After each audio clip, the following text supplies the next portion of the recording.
on one of those trips to Oregon, I got caught and was placed in the Juvenile detention center in Medford because I was, quote, out of parental control, end quote. The kid in the next room, named Carl, happened to be from Arkansas. In the evenings, we talked through the electrical outlet in the wall between us. He wanted to run back home, and we talked about how good it would be once we got there. One afternoon, the staff who supervised the detention center took a group of us kids outside the fence for a work detail. Carl whispered to me, "This is our chance. As soon as his back is turned, we'll run." Before we could plan how to meet up if we got separated, or even which way to go, the supervisor, who was a nice guy who treated us well and trusted us enough to let us work outside, told us that he had to go back inside for something. Carl said, "Now," dropped his shovel and took off running. At that time, I was 13 years old, 6'3", uncoordinated, and often felt like I could hardly walk straight, let alone run. I took off running after my fellow escapee, but within a couple of minutes he was gone and out of sight.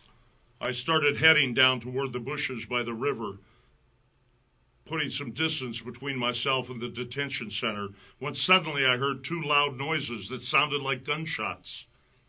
"They're shooting at us," my mind screamed. I dove headfirst into the nearest bush. The bush turned out to be full of little thorns which tore my clothing and skin, but I didn't care.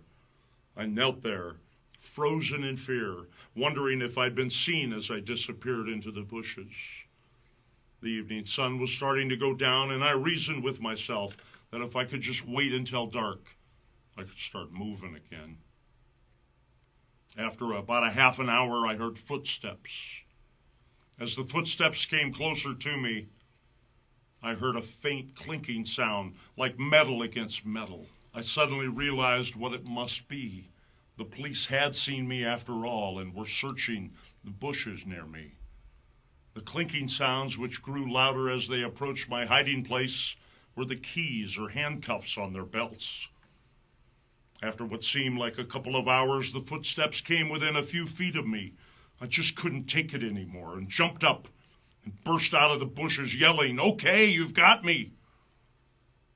In doing so, I almost ran over the most startled cow I'd ever seen in my life.